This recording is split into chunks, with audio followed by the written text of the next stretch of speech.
Todo es puse en Instagram. Vamos.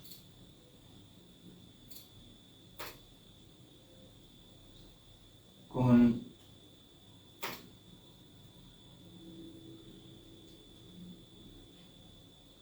joya. Ahí vi que estaban hablando por el chat de YouTube. Que si no me acerco al mic difícilmente se me puede escuchar. Vivo en Instagram, dice que está todo bien. Escribí al chat, a ver, se está transmitiendo.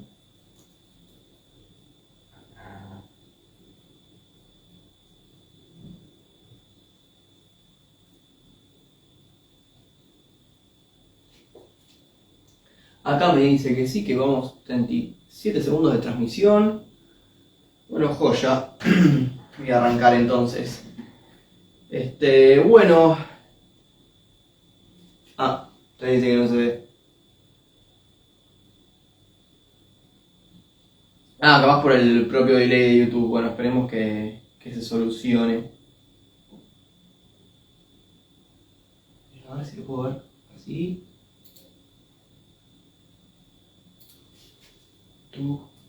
Perdón, gente de Instagram.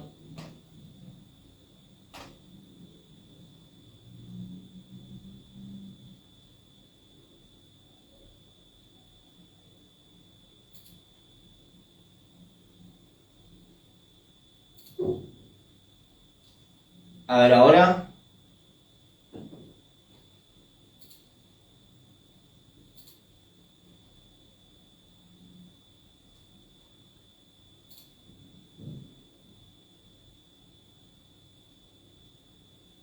Ahora dice que sí, joya.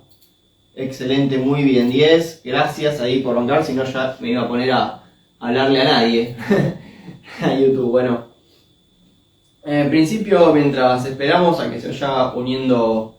Bueno, gracias ahí Pablo por decir que se está viendo.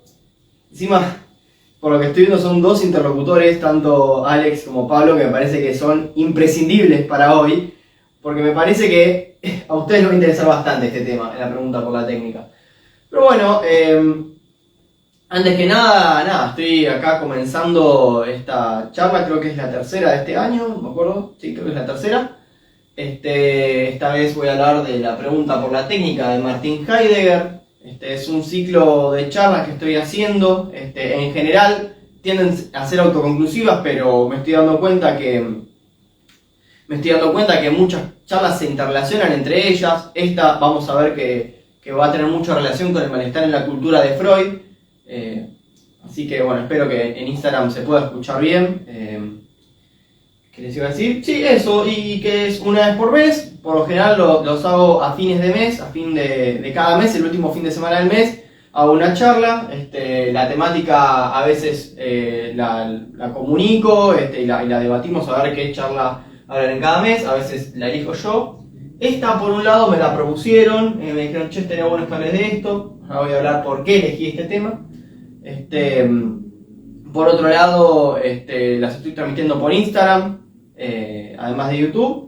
Y bueno, no cuenta con financiación de ningún tipo, es solamente porque quiero y digamos, simplemente es mi interés dar estas charlas, por lo cual si de repente les parece que es un contenido interesante o que les puede servir o que dicen, che, me parece que, digamos que quieren financiarlo de algún modo, bueno, ahí abajo les dejé el cafecito, en YouTube aparece, por si quieren hacer algún aporte monetario, ¿no? También ahí dejé mis redes sociales y creo que con esa introducción de qué es este ciclo de charlas que estoy haciendo, estamos bastante bien. Así que bueno, ya vamos a arrancar entonces con el texto de Heidegger, la pregunta por la técnica de 1954, ¿no? Yo un poco lo propuse, me lo propusieron por este avance que hay novedoso de las inteligencias artificiales. No solo estoy hablando del chat GPT o del DALL-E para las imágenes, sino también de los algoritmos, ¿no? Digamos, el algoritmo como modo de inteligencia artificial, ¿no? ¿Y qué nos pasa con esto? ¿Sí? Eso es en un primer lugar porque me parece que es interesante traer nuevamente a Heidegger. Ya voy a escribir el nombre, vamos a ver un poquito quién fue Heidegger, ¿no? Heidegger.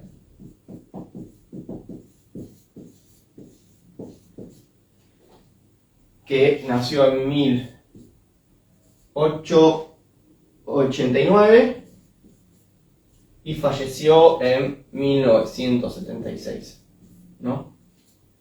¿Nos sirve este texto de 1954 para pensar las nuevas tecnologías? ¿No? Es un poco el título del video. Les anticipo que sí, sirve muchísimo, a mí me esclareció bastante, ¿no? Y también, ¿por qué es la pregunta por la técnica, no? Por un lado esto, y por otro lado, cuando terminé de hacer el video sobre el malestar en la cultura de Freud, hay un momento que Freud en 1930 dice, la tecnología es una suerte de prótesis, ¿sí? Que se pone el humano, pero que muchas veces no le calza y le provoca malestar, ¿no? Y después, bueno, sigue desarrollando su teoría. Si les interesa el tema, está el video ahí sobre el malestar en la cultura de Freud, lo pueden buscar, ¿no? Ahora bien, yo cuando se lo comentaba a mis compañeros de la facultad y compañeras, y les decía, che, mirá lo que dijo Freud, qué interesante, mucha gente por lo general la gente que no le gusta el psicoanálisis, ¿no? Que, digamos, que hasta incluso le molesta, me dijeron, no, está totalmente errado Freud porque, y acá ya nos estamos metiendo en el meollo del asunto, la tecnología es solamente un medio para un fin y depende del humano enteramente, ¿sí? Depende de nosotros cómo lo usemos, si lo usamos bien o mal. Es inocua, inofensiva, está ahí, ¿sí? Y depende de nosotros el uso que le damos, ¿no? Ya como dije, este es el meollo del asunto, ¿no? Heidegger hace una pequeña introducción en la pregunta por la técnica. No me terminó de quedar claro porque por un lado dicen que es una conferencia que él dictó, por otro lado dicen que son ensayos, que es un ensayo.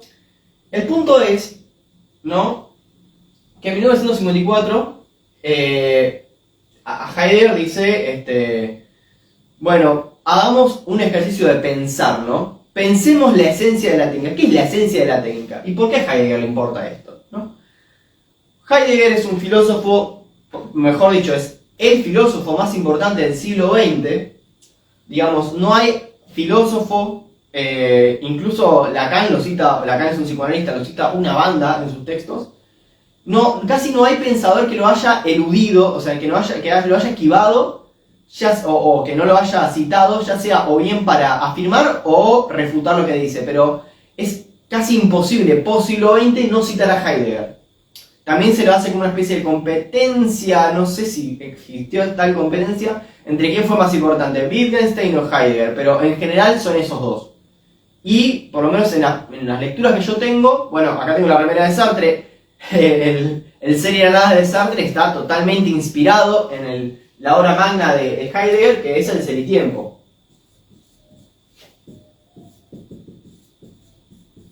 De 1927.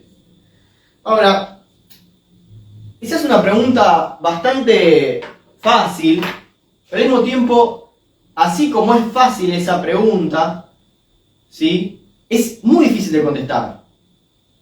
Que básicamente, cuando yo digo que algo es, cuando yo digo la mesa es negra, la mesa es marrón, la mochila es mía, cuando uso el verbo ser, ¿qué quiero decir? Hay una cuestión histórica que él encuentra en un texto de un tal Brentano, de hecho, y sea de paso, así como un dato curioso, Brentano fue uno de los, creo que fue el director de tesis de doctoral, porque estudió filosofía Freud un tiempo, y Brentano lo tutorió ahí, bueno, después Freud como que se pelea. Nada, datazo, ya que mencioné a Freud hace un rato, hay una relación entre Brentano y Heidegger. También voy a explicar la otra relación con Brentano, ¿no? Lee una cuestión respecto al ser de Aristóteles, esta pregunta, y dice, che, loco, ¿cómo puede ser? Que nos olvidemos de esta palabra, que nos es tan propia, la usamos todo el tiempo y que no podemos dar cuenta qué significa, porque estoy seguro que a cualquiera de ustedes, si les pregunto así, bueno, ¿qué significa que algo sea? ¿O qué significa ser? Van a entender la pregunta, pero no van a saber dar cuenta qué significa. ¿Sí? Y lo peor es cuando digan el ser es, lo van a volver una cosa, o un ente, mejor dicho, para no complicar tanto, mejor voy a decir cosa. Hay una diferencia, pero para los fines de esta clase me parece que es mejor decirle una cosa para no complicar tanto. Y ahí ya se pierde lo que es. Porque se va escapando. Y es como un libro enorme, incluso no lo termina.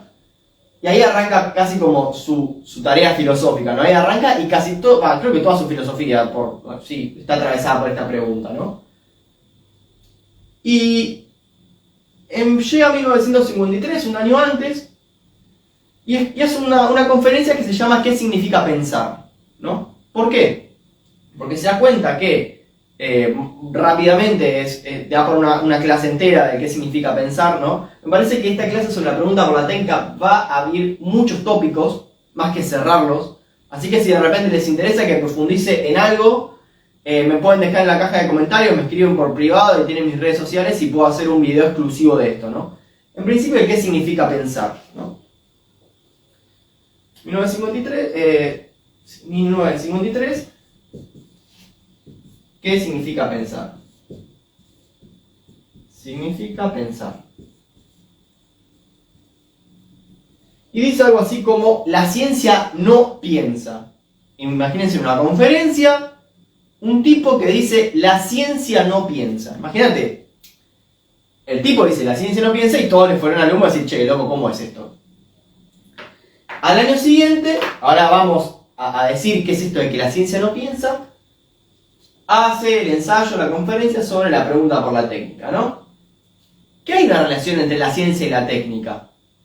Es hasta evidente, usando la palabra, no usa la palabra evidente, Heidegger lo dice algo como se constata rápidamente con la vista, pero bueno, es evidente una relación que hay entre la tecnología y la ciencia, ¿no?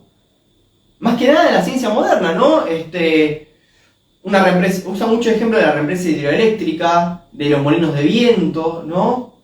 Se puede ver una relación entre la tecnología y la ciencia moderna, ¿no? Así como una suerte de como que la tecnología moderna es una ciencia aplicada, es la ciencia aplicada. Y arranca el texto Heidegger diciendo que hay que usar el pensar para preguntarse por la esencia de la técnica. ¿Cuál es el ser de la técnica? Y cuando dice, pero si lo respondemos desde qué significa que la ciencia no piensa, ¿no? Retomando eso. Que mediante él, cuando habla de ciencia, en general habla de la física newtoniana, ¿no? Generalmente.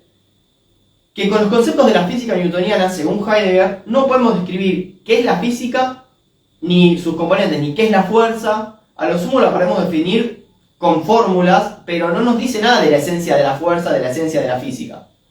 Esto lo vamos a dar cuenta en esta clase, a ver qué es la esencia de la física, ¿no? Porque tiene mucho que ver con la técnica. Y dice, eso es pensar, o sea, digamos, pensar a la técnica, digamos, fuera de este modo de a ver cuál es la esencia de la técnica, es pensarlo de manera instrumental. Porque ¿qué es lo que se puede pensar entonces si hacemos la pregunta directamente por qué es la técnica? ¿No? Y rápidamente, como a mí me pasó que cuando di la clase de Freud, ¿qué es lo que me dijeron? ¿No? Por acá me dijeron, y no, la técnica, o sea, la tecnología es inocua, es simplemente un medio para un fin, depende de las personas, ¿no? Lo digo así medio irónicamente porque también se siente a Heidegger medio irónico cuando lo dice. Respuesta, vamos a decir sentido común. Sentido común. Perdón si estoy yendo medio rápido, igual me pueden escribir, hablar, chatear y vamos y me lo pueden ir diciendo a ver que si voy rápido, lento, me pueden interrumpir, o sea, eso manejen ustedes como quieran, ¿eh? Sentido común, tenemos dos respuestas. La primera, que la técnica es un medio para un fin.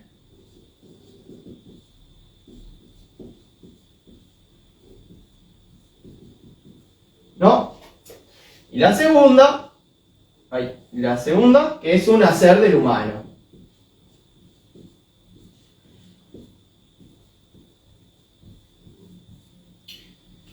Y dice Heidegger, ¿no?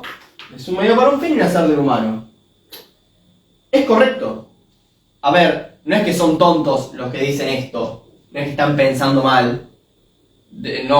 Al contrario. Se pelea mucho con esta cuestión de la rectitud del pensar.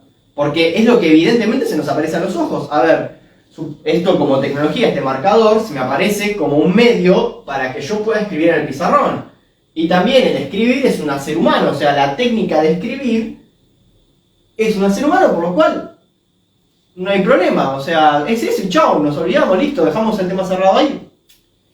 Y dice Heidegger, pensar en realidad nos lleva a un modo particular de lenguaje, ¿no?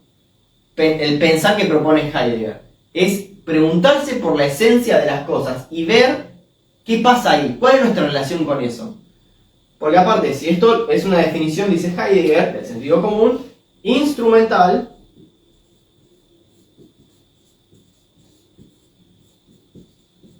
y antropológica.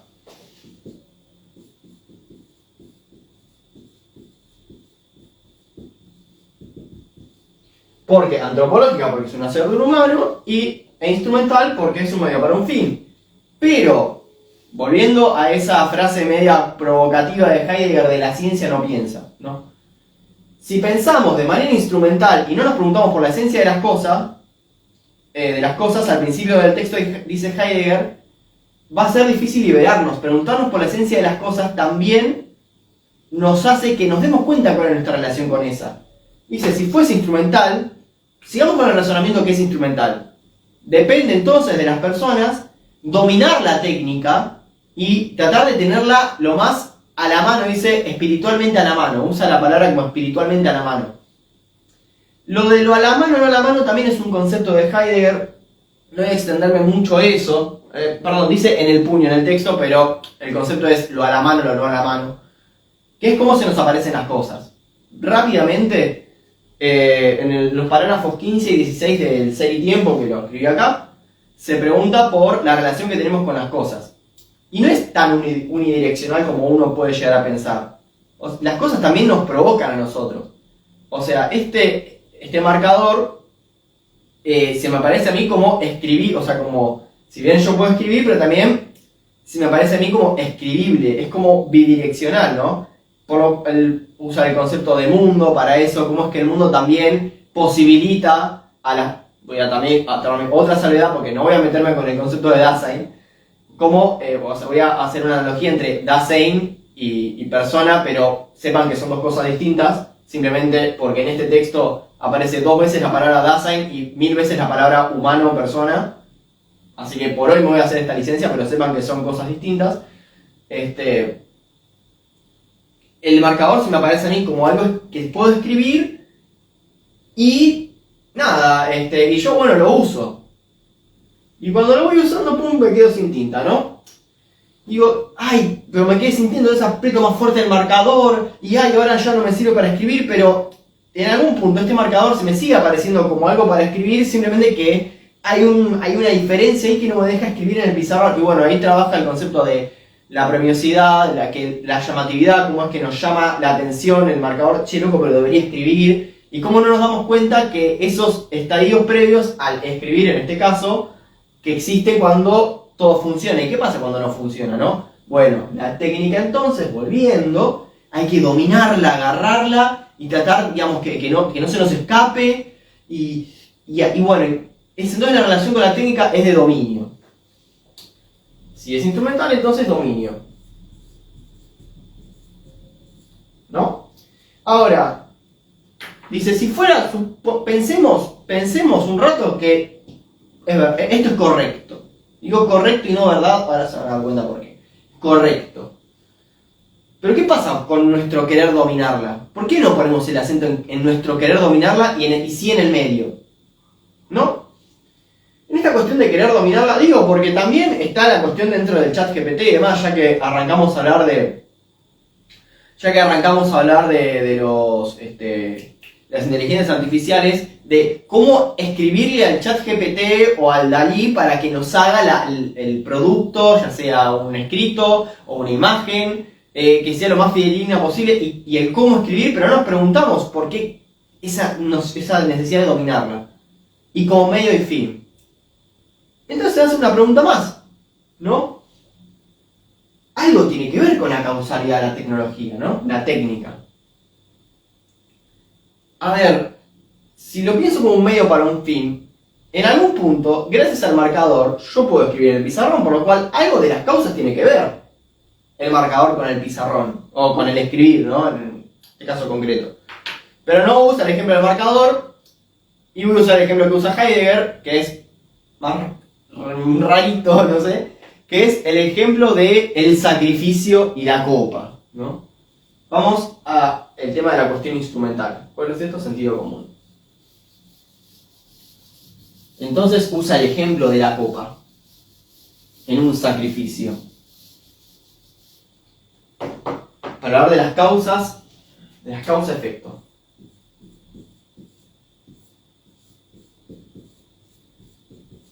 ¿No? Como dije anteriormente, si lo seguimos pensando de manera instrumental, estaremos pensando en la relación causa-efecto. Gracias a que yo tengo este marcador, puedo escribir en el pizarrón. Se me parece como una causa.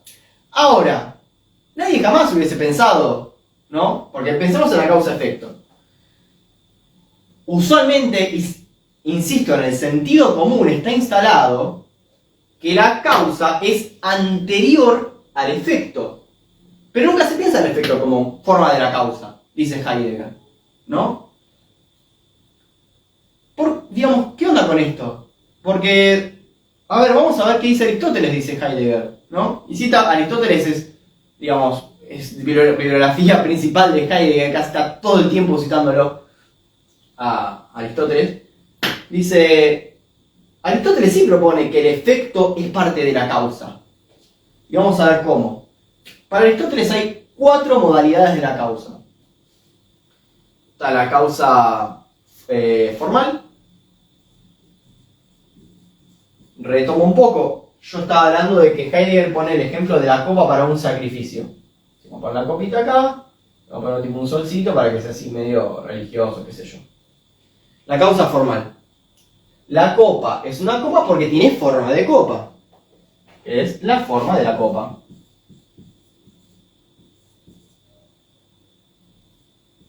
La copa, tuki. Hay otra modalidad de la causa más, que es la causa final, como dije anteriormente.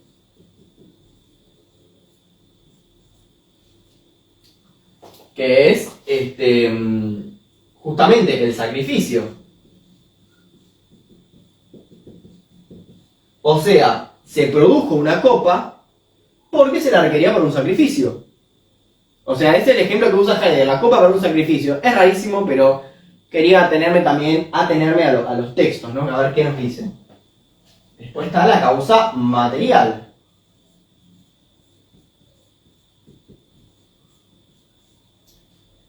En este caso usa la copa como copa de plata, usa el material plata, así que es la plata. Bueno, para que se pueda hacer la copa es necesario que tengamos la plata. O sea, plata no en términos de billulla, de capital, sino del material plata. Y por último, la causa eficiente o efectiva.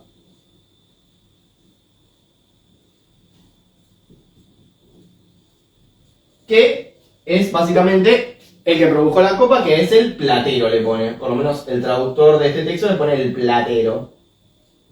Que es Soler. Yo estoy manejándome con la traducción de Soler. Hago una aclaración. No, la voy a hacer un ratito porque voy por partes. Ahora, nosotros desde el sentido común siempre pensamos que estas 3 causas, no están, es solamente la eficiente, la efectiva. Primero está para pensar, ¿no? ¿Cómo es que el efecto es parte de la causa en algún punto? Es necesario que haya un sacrificio para que se genere la copa, ¿sí? Como para dejar pensar. Y también hay otra cuestión que tenemos en el sentido común bastante instalado y que Heidegger lo pone ahí a prueba, y acá es cuando digo que iba a ser esta salvedad.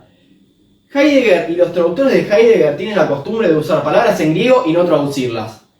Yo me tomé el trabajo de fijarme, casi, no digo todas, pero muchas de las palabras que están en griego acá y las voy a traducir. Así, cuando ustedes tengan ganas de leerlos, van al texto y van a encontrarse con la palabra en griego y van a decir, ah, Lucho lo escribió y se acuerdan de mí. Por eso, básicamente. Y hay muchas en alemán que las traducen de un modo, pero en alemán significa otra manera, y si la traduces al inglés de otra, así que va por ese lado, ¿no? Y se empieza a preguntar por ¿a qué se debe? Empieza a hablar de la adeuda, Entonces la copa es adeudada por su forma, por su finalidad, y empieza adeuda, y uno queda, pero ¿qué tiene que ver la adeudar algo con la copa? En realidad estamos usando todo el tiempo esa palabra. La copa se debe a su forma, se debe al sacrificio, se debe a su material, se debe a que hubo un platero que lo hizo. Digamos, la palabra deuda, acá en alemán, Verschuld, significa deber. A ver, en inglés también tenemos esta palabra should. You should. Hace 1000 años no escribo inglés, guacho. You should. Lo que fuera. Pero también significa deuda en términos monetarios, en términos de un hacer. La palabra Verschuld. Deber ser, ¿no? Es interesante pensar la deuda tanto como lo que la copa se debe a, como también la deuda en términos de, en nuestro caso, de, bueno, el deber ser o la deuda monetaria, el deber moral, ¿no? Y hace todo un juego de palabras con eso.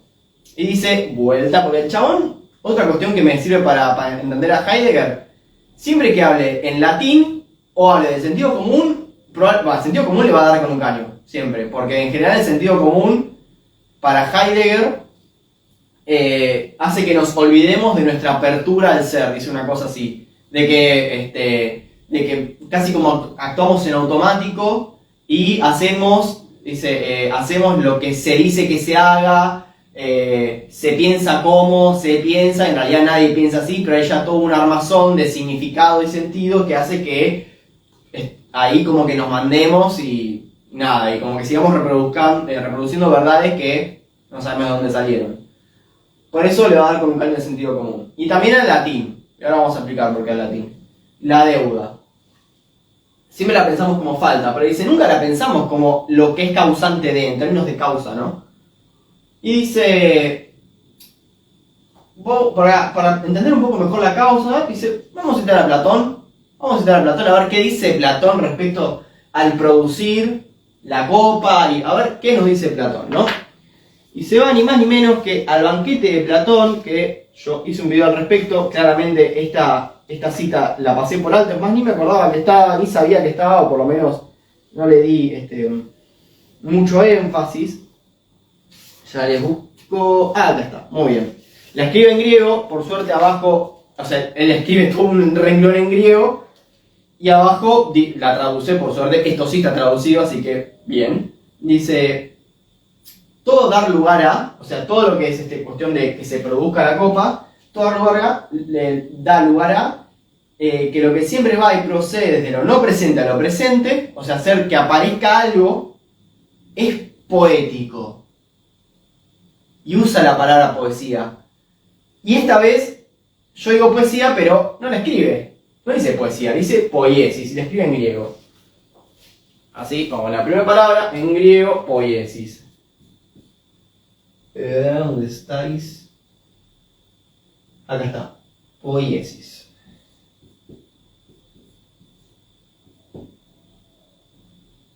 Poiesis.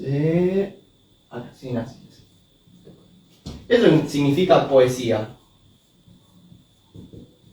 Que también no estamos acostumbrados a usar la poesía por una cuestión de la causa-efecto. No estamos en realidad la poesía, en realidad estamos acostumbrados a ceñirla simplemente a un modo de escribir distinto a la narración, quizás. Y bueno, que sí tiene sus características, su métrica, tiene sus reglas, pero nunca se nos hubiese ocurrido que hacer una copa para un sacrificio tiene algo poético, ¿no? Porque los griegos tenían otra manera de pensar la poesía, ¿no? Dice lo siguiente, la poesía tiene una cuestión de la producción, de producir algo, de hacer de lo que antes no había, que aparezca, ¿sí? Que dar lugar a, se dé la copa. Donde no había copa, pum, ahora aparece una copa. Pero esto solamente, la poesía es solamente para las artesanías. Estamos muy acostumbrados a que la poesía sea solamente un hacer del humano, como dijimos anteriormente, en términos de que, bueno, depende de una persona escribir la poesía. Pero con los griegos no. los griegos encontraban la poesía en donde, otra palabrita en griego, la physis. ¿Dónde estás? ¿Dónde estáis? Acá está, physis. La physis.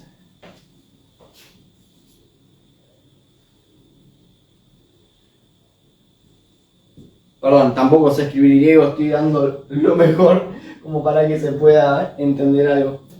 Physis.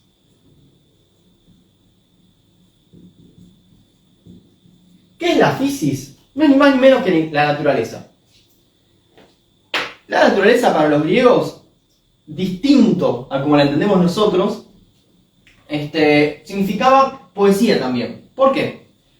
Voy a explicar primero en términos históricos cuál es el recorrido histórico que hace Heidegger para decir... no, lo voy a dejar un poco después, porque lo retoma Heidegger.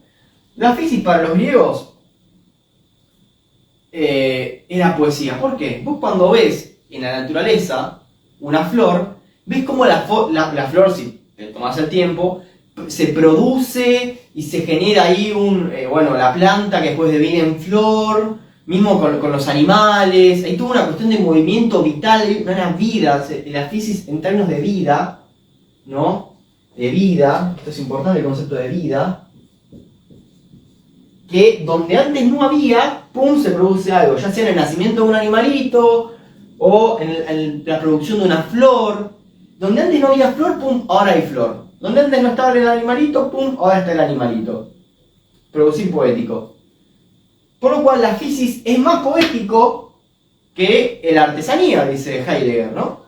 Porque la artesanía está fuera del humano, usa la palabra en halo, no es un swing, esto, digamos, bueno, nada, no voy a escribirlo porque es un swing que hace ahí, mientras que en la physis está en efato, está dentro de sí esa cuestión productiva, mientras que los humanos producimos fuera de nosotros. Y dice Heidegger, y ahora sí donde me meto con lo que iba a decir anteriormente, dije no, lo voy a decir ahora. ¿Dónde nos extraviamos?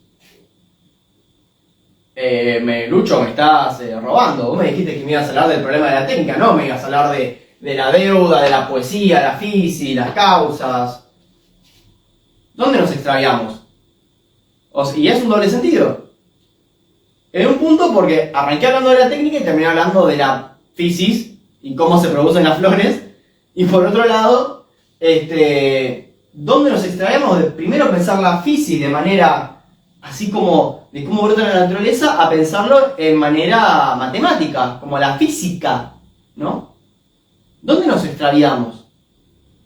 Y acá Heidegger, el recorrido que hace, porque siempre, por lo que tengo entendido, insisto, yo no, digamos, si bien me gusta mucho Heidegger, no me considero ser un gran lector de Heidegger, por lo cual hay muchas cuestiones que se me escapan, pero por lo que tengo entendido, varios de los lectores dicen como que hay dos momentos en la obra de Heidegger, o por lo menos dos grandes preguntas, que es, ¿qué significa ser? La primera, que es la que estuve planteando al principio, y la otra, se pregunta por el olvido del ser. O sea, ¿cómo es que ahora nos olvidamos de la palabra ser, siendo que antes a los griegos le importaba mucho esa palabra? Los griegos no, porque después critica a Platón por eso, bueno, en fin. Lo que dice Heidegger es que cuando los romanos invadieron Grecia y se empezaron a traducir los términos del romano, del griego al romano, es decir, del griego al latín, se perdió mucha de esa significación griega que traían los conceptos y se empezó a malinterpretar a los griegos, porque se los entendía en latín. Un ejemplo que da Heidegger, pero en otro texto que se llama Carta sobre el humanismo, es el hombre es un animal racional, ¿no? Que eso también lo trabajé en el malestar de la cultura de Freud, en ese video, porque lo que se tradujo mal es el logos, dice ecos, logos, o son logos, ecos, no me acuerdo cómo se escribe son y ecos, pero el logos, ¿dónde está logos? Lo tengo por acá porque es importante. Sí, logos. El logos se lo tradujo, por ejemplo, como razón, cuando bien podría significar palabra, lenguaje, y a Heidegger le interesa más, en vez de el hombre es un animal racional, entendido como el ecos, logos, son, como son logos, ecos, perdón, el logos como razón, prefiere entenderlo como lenguaje, ¿sí? Se entiende cómo se extraviaron en cierto punto el pensar de los romanos al pensar griego, y eso produjo muchos malos entendidos para Heidegger, ¿no? Por eso dice, hay que volver, y siempre dice, bueno, a ver cómo lo pensaban los griegos, pum, y lo trae. Y avanza un poco más. Yo estuve diciendo, es correcto pensar a la técnica como instrumento, o como un hacer del humano. Retomo porque Heidegger dice, naturalmente, se nos aparecen las cosas así. Naturalmente, o sea, Naturlicht, bla bla bla bla bla. Ahora, que algo sea correcto, ¿significa que sea verdadero? Venía hablando las chapas y acá meto un paréntesis para que se haga ese silencio de que algo sea correcto. ¿Significa que es verdadero?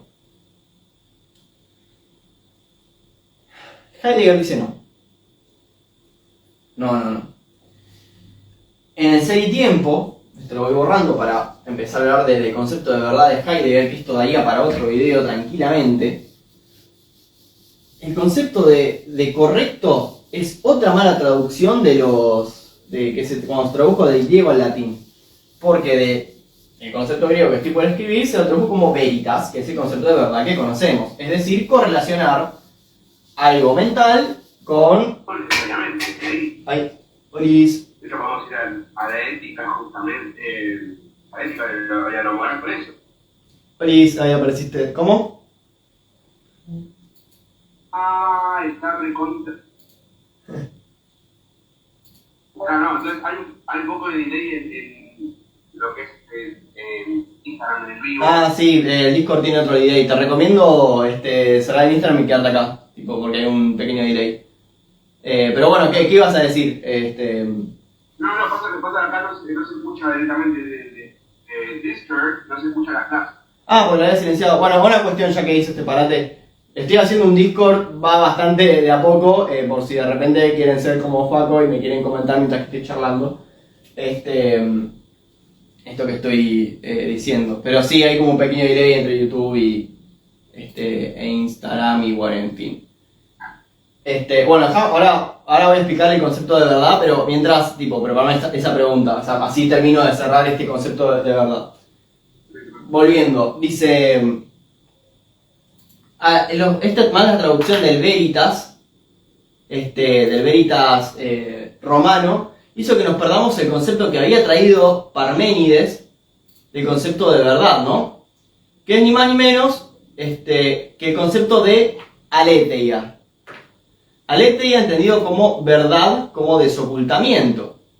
Esto que parece que lo dije así medio rápido, esto OS acá, Tuki, inicia cámara virtual, ahí estamos.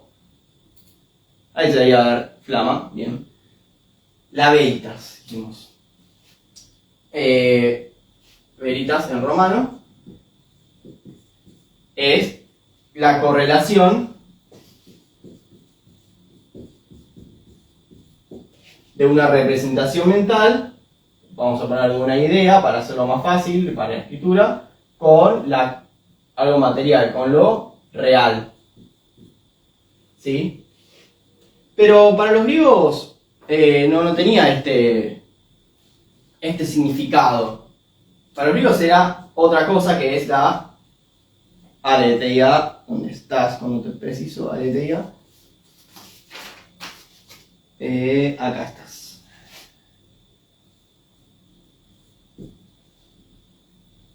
Aletheia, que es desocultar.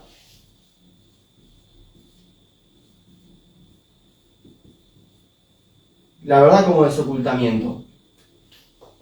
Correlacionar una idea con lo real es correcto. A ver, si yo digo la mesa es marrón y efectivamente en la realidad la mesa es marrón, sí, es correcto.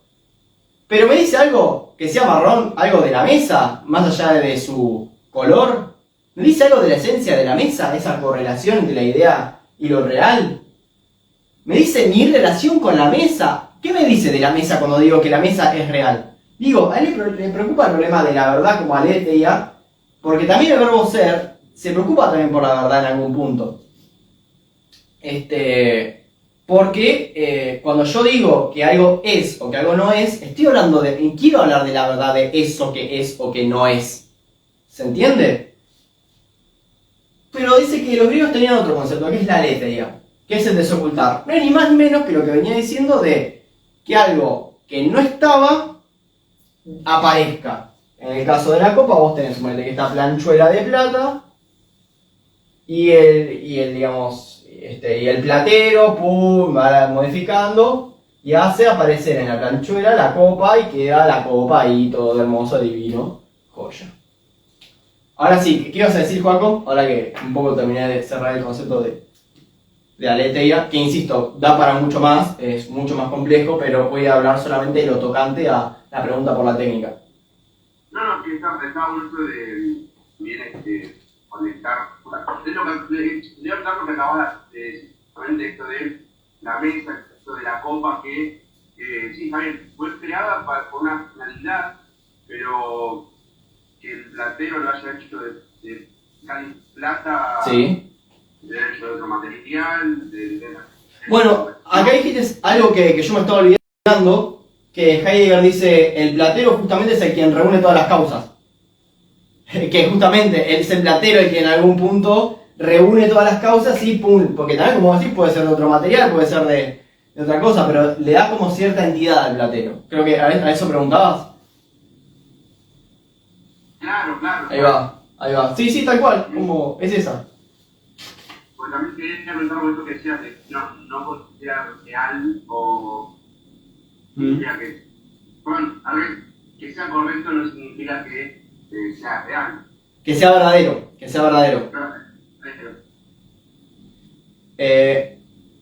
cerrar esto acá porque tenía abierto YouTube, creo, parece, y me consumía mucho RAM. Pero bueno, en fin. Como decía. Eso, no te lo terminaste cerrando con esto hasta de decir. ¿Qué? Ni duda, así que espectacular. Bueno, joya. Ahora, vuelta y dice, pero ¿dónde nos extraviamos? De vuelta, la pregunta no sé, porque también dije, finalmente tiene que ver la técnica con la copa, el desocultar. A ver, ¿qué tiene que ver? Dice Heidegger, literalmente, dice, todo. Así, tajante. Hay una pregunta, a mí me hizo reír cuando lo leí. Me dice, ¿qué tiene que ver? Todo. La técnica es un modo de desocultar. La técnica, modo de desocultar. Lo voy a escribir en alemán ahora, de Anferborgen.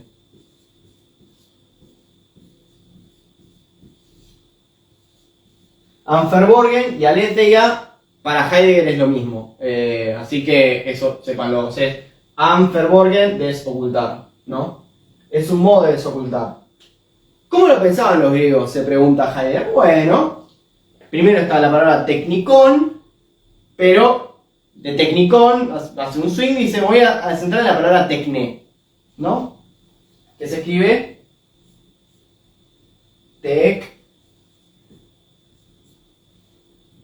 ne. Creo que es tecne. No me acuerdo si era con K o con CH, en fin. La tecne. Pero la tecne también tenía que ver con la episteme. ¿Ves como el chabón está todo el tiempo? Por eso digo que es con la episteme, que lo escribe en griego también, que es la episteme.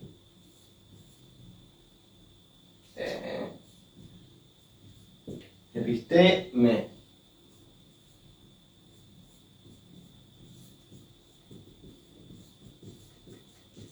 Con la episteme, ¿no? Porque la episteme también sería el modo de desocultar. De hecho, hay un texto que me encantaría trabajar acá, así que si les gusta esta temática, lo puedo traer, que se llama La época de la imagen del mundo. Se llama el texto de Martin Heidegger, donde se hace una pregunta del pasaje de la episteme griega a la ciencia moderna. Algo voy a tomar de ese texto acá, de la episteme y la ciencia moderna, porque él plantea que son dos cosas totalmente distintas, ¿no? Y que no hay una suerte de progreso. Igual eso también lo vamos a plantear acá. Con la episteme se usaba muy junto estas palabras como modos de desocultar, de Anferborgen, desocultar. Incluso hay un concepto griego que es la tekne tout bio, que es la técnica de sí, o técnica de cuidado de sí, donde lo que se hace es hacer advenir al sujeto. Se hace mediante unas cuestiones de práctica, de tekne, de prácticas sobre sí, que hacen que advenga el sujeto y que se pueda aproximar a la verdad. Es muy interesante la ética del cuidado de sí. Tengo un video al respecto de eso, que es Foucault, cómo lo trabaja, así que lo pueden buscar. Pero, digamos, ¿por qué digo esto? Porque la tekne no significa necesariamente un artefacto, un instrumento, un medio para un fin. Fíjense, va mucho más allá de eso. La tekne tiene que ver con la aleteo, un modo de desocultar, con la episteme, con las causas, o sea, va mucho más allá de simplemente un medio para un fin, que es la representación instrumental, que si nos quedamos en esa, nos olvidamos nuestra relación con la técnica, que es lo que voy a plantear ahora, ¿no? Porque le decía, para liberarnos de la técnica, tenemos que hacernos la pregunta por la esencia de la técnica. Ahora, la técnica como modo de desocultar. Pero se pregunta Heidegger, che, loco, pero esto es lo que decían los griegos. ¿Me sirve pensar la tekné en forma griega para poder dar cuenta de la técnica moderna? ¿No? 1954, flaco, los griegos, o sea, Platón escribió el banquete en el 375 a.C., o sea, creo que el 375 y el 360, por ahí, va a ser una banda. Y dice, sí, no sirve, bastante. ¿Por qué?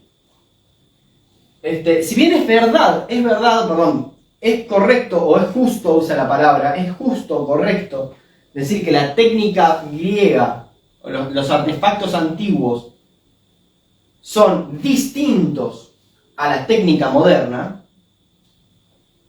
Sin embargo, hay algo ahí que es muy parecido, ¿no? Así que ahora voy a centrarme en la palabra tekné, ¿no? Para ver la diferencia entre el artefacto antiguo o la técnica antigua o artesanal, le llama Heidegger la técnica artesanal, con la técnica moderna, que tiene más que ver con lo que yo planteé de, bueno, en principio de los parques eólicos y demás, que es lo que trabaja Heidegger, pero lo que nos importa hoy, porque es un poco lo que planteaba, es las inteligencias artificiales, ¿no? La tekné.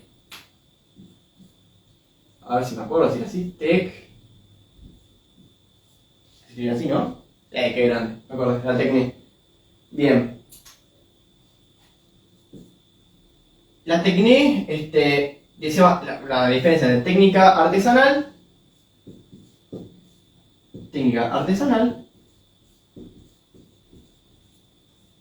¿Cómo la describe Heidegger? Bueno, en principio no es por su sofisticación, por su exactitud, no es que la técnica moderna es más exacta, más eficiente, más... No, dice, muchachos, esta es una interpretación historiográfica que surge de correlacionar datos, pero no preguntarse en la esencia de la técnica. ¿Por qué? Pensando en la ciencia moderna, la técnica moderna como un progreso en relación a la técnica artesanal y no como algo distinto a priori, ¿sí? No nos estamos preguntando, bueno, ¿qué es eso que progresó? ¿Cuál es la relación entre la técnica artesanal y la técnica moderna con la ciencia moderna? Porque si es una aplicación, bueno, tiene que haber una relación. Por eso primero plantea el artesanal. Y habla del labrador. O sea, el labrador en términos de aquel que va, el agricultor, vamos a decirlo, ¿no? Para entenderlo mejor, el agricultor.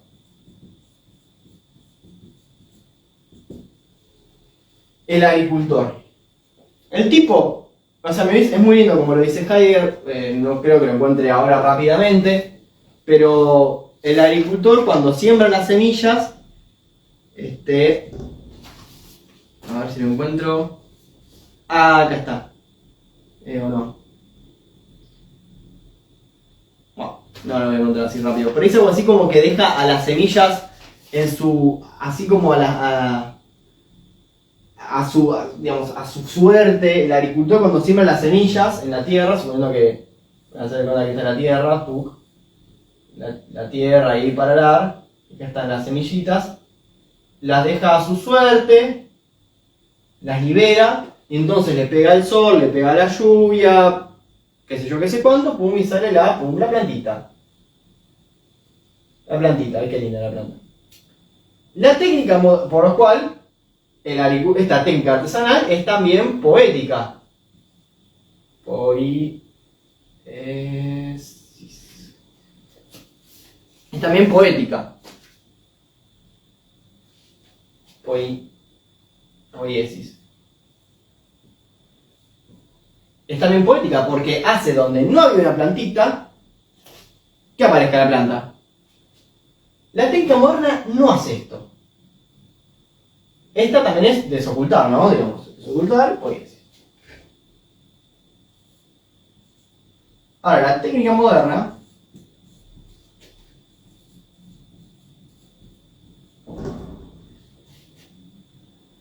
es un modo de desocultar, pero no es poético. No es poético. La técnica moderna, cuando la piensa Heidegger en este momento, en 1954, claramente no tiene, no sé si existían las computadoras o qué nivel de computadora existía en esa época, no tengo idea. Pero sí habla de los parques eólicos, ¿no? Pero habla de los parques eólicos de la represa hidráulica, pero sigamos con el ejemplo de la plantita. Hoy los agroquímicos te hacen crecer tomate en invierno, loco. O sea, no es que dejas a la semilla a su suerte y brota la plantita. No, ahora tenés un agroquímico que te hace comer la verdura en la época que no es de la verdura. O sea, ahora tenés digamos, una distancia mucho más grande, con, digamos, muchísimas más cosas para sembrar, y tenés las máquinas, tenés el tractorcito, perdón, que es un pésimo el tractorcito, después tenés el coso para regarlo, los agroquímicos, y todo eso, digamos, todas esas técnicas que se usan en la naturaleza, no es en que se produzca la planta en términos poéticos. Dice otra palabra, Heidegger. La técnica moderna provoca, provocar. Provoca a la naturaleza, o sea, el provocar de así rápido, necesito algo ya, tomates en invierno. Perdón, ¿no? Sé que hay muchas otras plantas que no son de estación, pero bueno, el caso del tomate me parece más gráfico, porque quiero tomates en invierno, le tiro agroquímicos y ya, y de hecho, por lo que tengo entendido, hoy por hoy la agroindustria se maneja, no está crecido el tomate, pero vos ya lo tenés vendido, o sea, vos, incluso antes que crezca, vos ya tenés vendido que acaba a producirse 10.000 tomates, no sé. Y vos lo querés ya, no te importa esperar la semilla en su suerte y bla bla bla. Vos lo querés ya y le tirás los agroquímicos, pum, tenés tomate. 10.000 tomates, tomá, los vendí. ¿Y cuál es el problema de que provoca la naturaleza? ¿Y cómo es que la provoca? Y acá donde sí nos metemos con la física newtoniana. Estoy hablando de una banda, pero ¿querés decir algo, Paco? No, hasta ahora los ejemplos están bastante actualizados, o sea que hasta ahora no es una barbaridad. Ah, ok.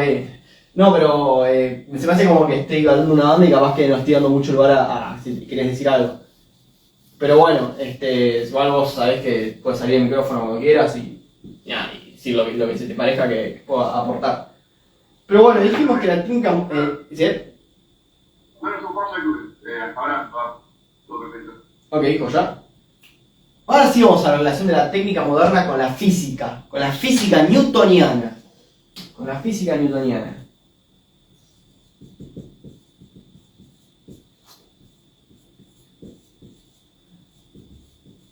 ¿Qué dice Newton?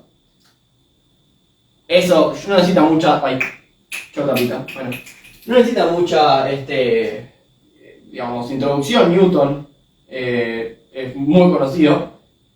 ¿Qué hizo Newton? Agarró y dijo, vamos a ver de explicar la naturaleza en forma de leyes. No sé exactamente cómo se le ocurrió, dicen que se le cayó una manzana y entonces hizo la cuestión esta de la gravedad. Pero a priori, se hizo un pasaje entre lo que veníamos hablando de la física griega, ¿sí? De la física griega hizo un pasaje a la física. Vamos a ver este pasaje de la física. Como la física.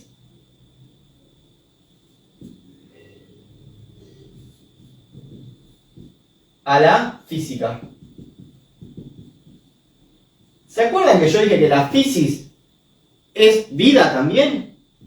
Bueno, para Newton, según Heidegger, no hay vida en términos de física. ¿Por qué? Dice, para Newton es la física, la naturaleza se vuelve calculable mediante un específico modo de usar la matemática.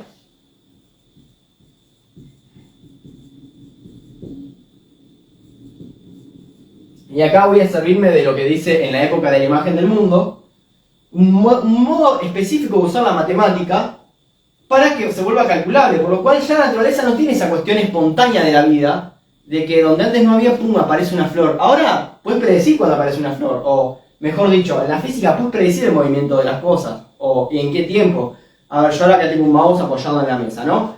Si yo empujo el mouse a tanta fuerza, a ver en cuánto tiempo recorre tanta distancia, por ejemplo, puede ser una pregunta de la física. Se vuelve predecible, ahora hay leyes que la predicen. ¿Y en qué dice en la época de la imagen del mundo Heidegger? A ver, ¿por qué esta cuestión de la predictibilidad en la física? Bueno, la matemática, para los griegos que se escribe tamatema, tiene que ver con algo que ya es conocido, no tiene que ver con los números. De hecho, la matemática no se cierra solo en los números posteriormente después de la mala traducción latina. La matemática para los griegos era algo que se podía preconocer. Por ejemplo, cuando yo veo una manzana me doy cuenta que es una manzana sin tener que reflexionar mucho, por ejemplo. Sin embargo, con los números los tenemos mucho más incorporados en términos de que veo 3 manzanas y digo, ah, está el número 3. Por lo cual la matemática aplica los números por eso. Que después de solamente se haya cerrado la matemática para pensar los números es otra cosa.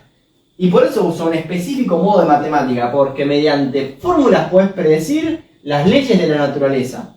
Y como la puedes predecir, puedes poder tener un campito, como dije antes, con 10.000 tomates vendidos sin antes haberlos crecido, verlos crecer. Porque ahora funciona así el mercado, por lo que tengo entendido. Vos tenés la... Digo, tengo entendido porque, nada, tengo un tío que labura de estas cuestiones y me comentó cómo se maneja la agroindustria, pero bueno, claramente yo no estoy ni en pedo metido en eso, más que este familiar que me comenta un poco. Pero en fin, vos no tenés los tomates vendidos, o sea, tenés los tomates vendidos y todavía no crecieron, porque los podés predecir, porque con el agroquímico, ¿verdad? Producís a la naturaleza, la provocás. Y aparte la física ve a la naturaleza en forma energética, ¿no? Le vamos a meter en la física, porque usa la palabra energía, pero con una energía que Heidegger usa la palabra Bestand. Que el traductor lo usa como constante, pero ahí me gusta más como stock energético. Como un stock energético. El molino de viento ve al viento, ya no, por ejemplo, como antes, que el molino de viento en la técnica artesanal era un molino que acompañaba al viento y ya, sino que ahora el molino de viento, hoy por hoy, captura la energía eólica, la administra, la gobierna, usa la palabra gobernar, la gobierna, la reparte y, digamos, sí, es un modo de desocultar porque donde hace aparecer las energías de la naturaleza que después van a ser disponibles en tanto stock energético. Pero no produce nada. A ver, el viento ya estaba, solamente que ahora lo interpretamos como un stock energético. Y mediante ese stock energético alimentamos todos nuestros productos, digamos, electrónicos. En el caso de la agroindustria, bueno, también, o sea, ya los tomates, digamos, no es que inventás, o sea, bueno, sí, se puede manipular genéticamente, ¿viste? Pero como esta cuestión de incidir en la naturaleza en forma energética, vos lo que ves acá, a ver, la tierra en tantos nutrientes que nos, digamos, explotar la tierra, que nos provocar, es decir, provocar a la tierra que nos dé los nutrientes para que el tomate crezca bien, y dice, ahí se genera una doble exigencia a la naturaleza en el stock, ¿no? Una doble exigencia. Y acá la palabra que usa es, ¿dónde está? Dice further. Una doble exigencia. Further. Por un lado, exigís exigencia. Exigís por un lado a que la naturaleza libere sus energías, pero acá es fundamental, me parece, cuando dijo Heidegger esto, yo caí así, arre. Por un lado la exigencia de liberar las energías, pero por otro lado, la exigencia de mínimo esfuerzo o mínimo gasto, mayor rendimiento.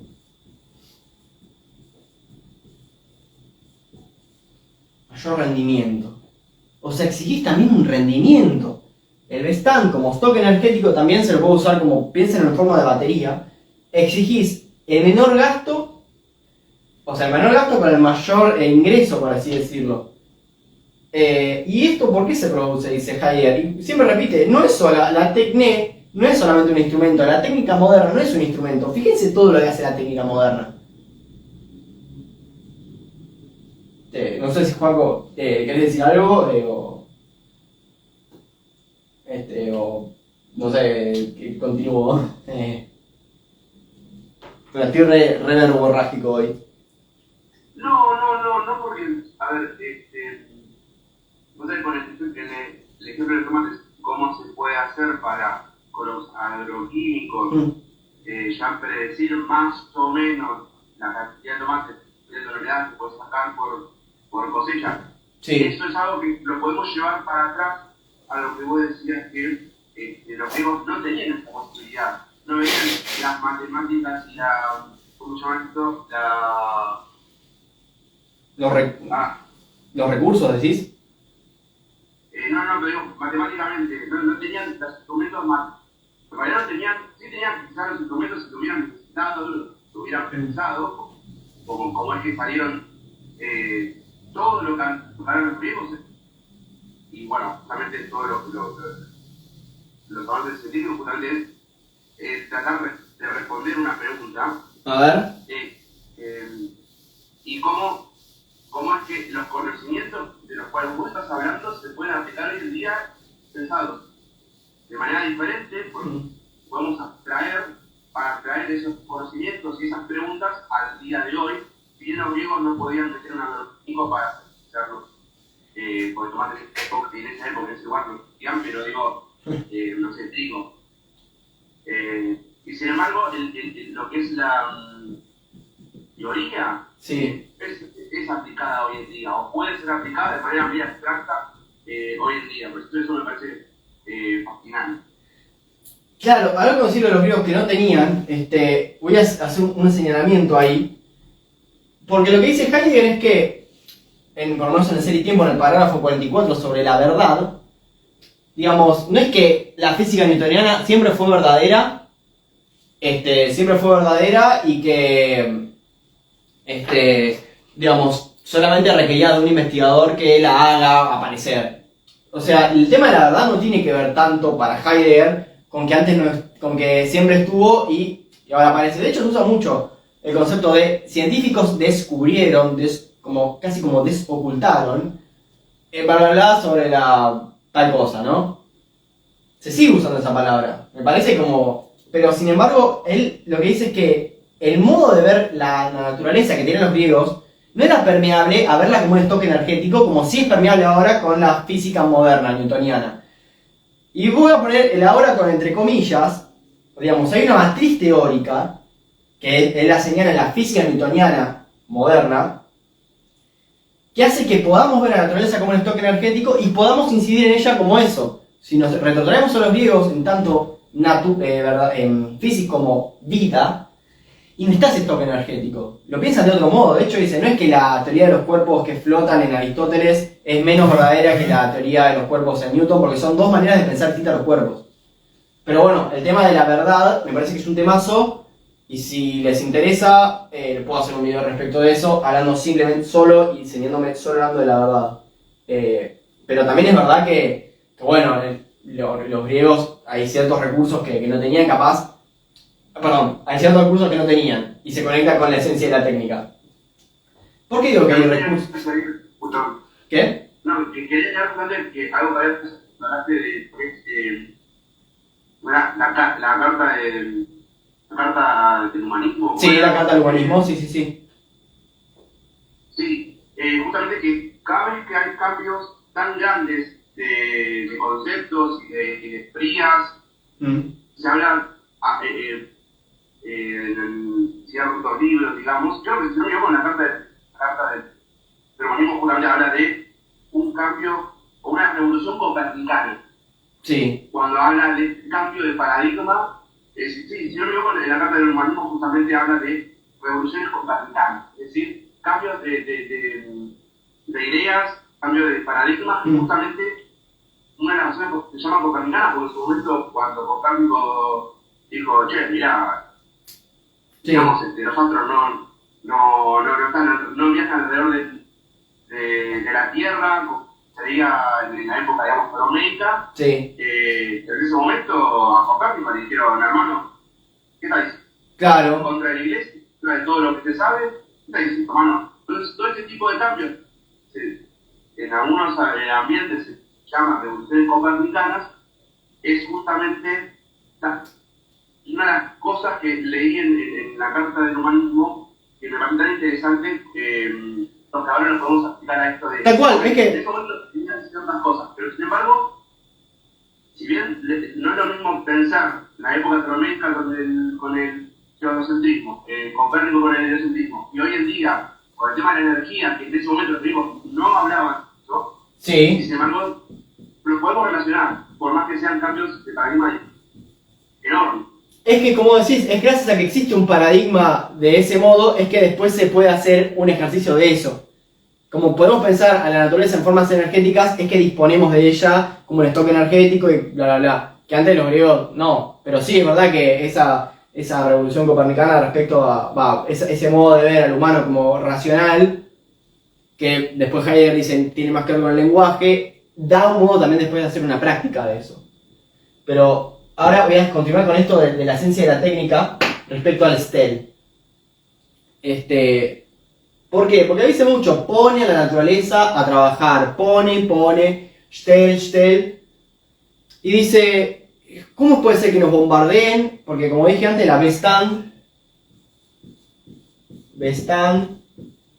como stock energético, que la STEL, la Bestand, ¿verdad? Está constantemente apareciendo unas palabras con esta raíz etimológica.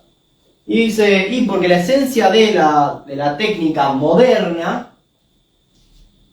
y usa esta palabra, con guión y todo, Gestell, poner, disponer. Por eso la técnica moderna se nos aparece como disponible a la mano. Disponible porque como parece que podemos disponer de ella para reservarnos energías, para, bueno, no sé, para escribir en mi caso el marcador en el pizarrón, parece que disponemos de ella. Dicho sea de paso, hay un texto muy conocido dentro del ambiente de la filosofía que es de Agamben, que es un dispositivo, yo les soy sincero, no lo leí, pero sí busqué si cita a Heidegger y cita el concepto de Gestell, ¿sí? Como dispositivo. Eso me parece interesante. Pero ¿por qué no escribe con guión Heidegger? Bueno, porque Gestell todo junto significa, según nos dice Heidegger, Gestell todo junto, armazón, esqueleto, escribí re feo, ¿sabes? Esqueleto,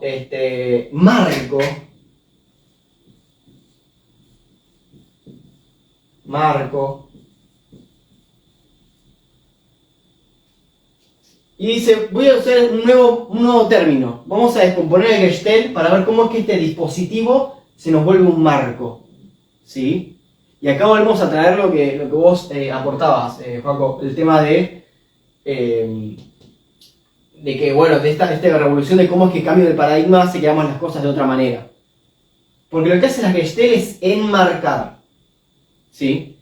El dispositivo no solo es algo que se dispone, sino que también marca un modo de hacer y de desocultar en términos de Heidegger. un marco, una estructura, marca un modo de hacer. Si seguimos en la naturaleza, pensando en la naturaleza, me gusta mucho el ejemplo que da Heidegger ahí del guardabosques, que dice el guardabosques antes, o sea, no antes, como que se añora en la época donde tenían los árboles y demás, donde ahora lo que tienen que hacer es custodiar esos árboles, porque esos árboles, como en forma energética, se ven como un stock de celulosa para después hacer papel, para después hacer prensa mediática y, digamos, y habla un poco de los medios de comunicación, de manejar la opinión pública, algo así. Que vos decís, medio raro, o sea, como extrema las cosas, pero en algún punto tiene razón. ¿Cómo es que ya ves en los árboles, no algo que brota y que crece poéticamente, sino ya listo, stock energético me sirve para hacer diarios y después usarlo concretamente para la opinión pública, ¿viste? ¿Y cómo quedamos atrapados en este marco? Porque, dice Heidegger, el humano se pavonea creyéndose que es un dios sobre la tierra y que dispone de la técnica, pero no nos damos cuenta que vamos enmarcados. Y este es el problema. ¿Viste? Retardan, llega el problema. A la hora 10 de la clase llega el problema de la técnica. Que es ni más ni menos quedar enmarcados en este modo de hacer. ¿Qué significa quedar enmarcados en este modo de hacer? Pensarnos como un stock energético.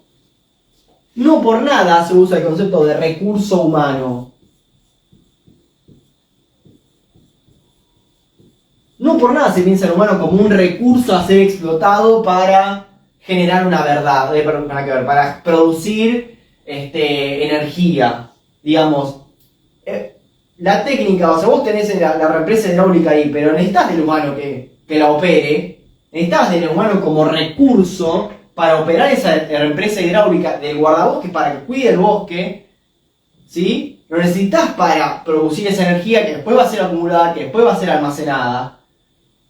Pero esto, si bien me parece que es muy evidente la relación que hay entre el Gestell en la técnica moderna, me parece que es mucho más evidente hoy con los dispositivos electrónicos. A ver, fíjense cómo nos quedamos enmarcados mirando Instagram, ¿viste? Siendo que incluso Instagram y el celular en general tiene modos de captar la atención y ese recurso humano termina siendo útil y comerciable, digamos. Igual esta idea no es totalmente mía, o sea, como que me terminó de cerrar, lo vi en un youtuber que también habla de esto, pero me hizo entender, o sea, este concepto de recurso humano, cómo también puede ser aplicado incluso sin laburar necesariamente. Vos estás en tu casa tranquilo viendo celular y ya sos un recurso humano como stock energético a hacer comercializables tus datos para que tal empresa te ponga cierto anuncio y demás. ¿Cómo tiene mecanismos de retener la atención, no? Y cómo quedamos enmarcados, cómo también somos un dispositivo. Ese es el problema de la técnica. Que quedamos nosotros también inmersos en esa lógica de disponer de nosotros para que la técnica siga funcionando, ¿sí? Ese es uno de los problemas. El otro problema es que también es muy parecido, nos quedamos enmarcados en este modo de desocultar. A ver, ¿por qué no podemos pensar a la naturaleza de otro modo? Ya por lo menos Heidegger marcó otro modo que es pensarla de forma viva. O sea, él no lo pone como una opción, como alternativa, si se quiere. Pero digamos, es lo que dice, che, loco, también hubo gente que la pensó distinta. A ver, no plantea cuáles son los problemas de pensar a la física en términos de vida, pero cuanto menos hay otra manera de pensarla. Eso es lo que plantea. De momento. Algo más quería decir de esto, a ver si lo encuentro por acá. Bueno, básicamente es esto, ¿no? Sí, lo de Heisenberg. Me estaba olvidando de Heisenberg. Cita Heisenberg. Así, ya era bastante difícil Heidegger con todos los términos en griego, que al final no escribí tantos.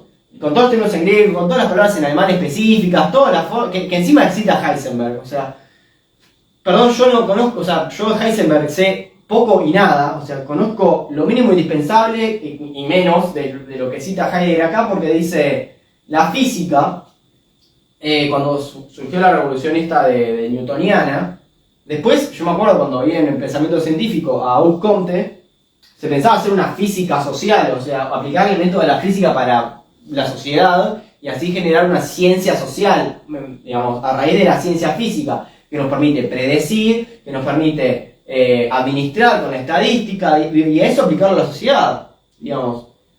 Y bueno, obviamente ese fervor por la física, por el modo de hacer ciencia fue cayendo y ahora quedó bastante, usando este término, enmarcado en un uso específico. Pero lo que dice de Heisenberg es que justamente, dice Heisenberg, ahora les busco bien el texto, dice: hoy por hoy, los humanos cuando están hablando de la ciencia, digamos, cuando buscan su naturaleza y demás, encuentran cualquier cosa menos encontrarse a sí mismos. No se encuentra, o sea, cuando usamos la técnica modo instrumental y la pensamos solamente como un dispositivo, como tratar de un instrumento que hay que tenerlo en la mano y que se nos escapa y entonces hay que poner un esfuerzo para dominarlo y nos paramos a nosotros mismos. Vamos con Heisenberg. ¿Quién fue Heisenberg? Por lo que tengo entendido, fue uno de los precursores de la física cuántica. Que creo que era en 1927, que ya ahí había planteado algo de la mecánica cuántica. Insisto, perdón gente de física, no sé absolutamente nada de esto. Lo encontré con Heidegger, sí. Pensé que, de hecho, Heisenberg sabía que era el nombre que usaba el tipo de Breaking Bad como seudónimo, pero no sabía que remitía a todo esto. Realmente mis conocimientos de física son casi nulos. Pero lo que planteaba Heisenberg en esa época y lo que plantea Heidegger es que ya se notaba como es que la física newtoniana de Newton ya no servía para predecir. Ya no predecía, ya las leyes de la física newtoniana caían cortas, ya estaba no me acuerdo si ya para esta época estaba la teoría de la relatividad, había ya muchas cuestiones que cuestionaban a la física newtoniana, pero ¿qué dice Heidegger? Incluso cuando las cuestionan, siguen buscando esas leyes que pueda dar cuenta de esa predicción de la naturaleza, por lo cual la siguen pensando como muerta, no en términos de física, ¿sí? Porque justamente lo que tiene la vida es esa cuestión de impredictibilidad. Yo me acuerdo cuando veía en el CBC el niveles de organización de la materia, probablemente esto lo retome si es que doy la clase sobre la época de la imagen del mundo, que tenías, primero, si pensamos en términos químicos, está el átomo, después tenés un conjunto de átomos en la molécula, después está la macromolécula y después la organela y la célula. Acá se produjo la vida. ¿Ves? Y eso lo vemos como factor emergente.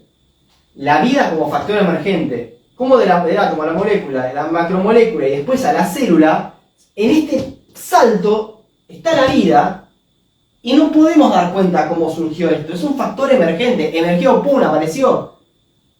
Y podemos preguntarnos las causas, pero es muy difícil.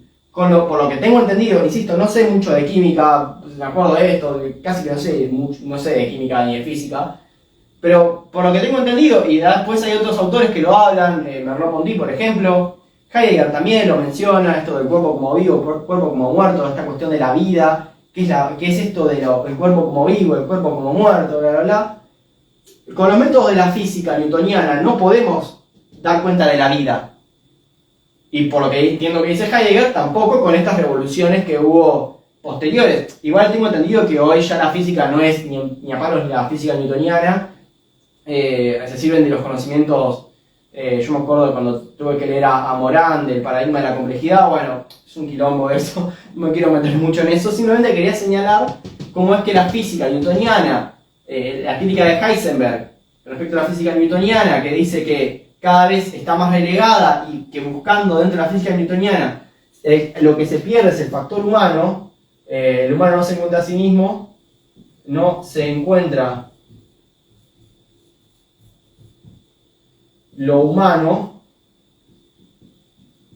porque nos perdemos en esas cuestiones y al no encontrar lo humano quedamos reducidos a un estoque energético y dar cuenta que lo difícil de marcar en la física newtoniana es la vida. Quería hablar de eso. Igual, si les interesa esto, lo retoma mucho mejor en la época de la imagen del mundo. Y el problema es ese. ¿Cuál es el problema? Es que, por un lado, el problema ser un stock energético, y por otro lado, quedarnos en este modo de desocultar, modo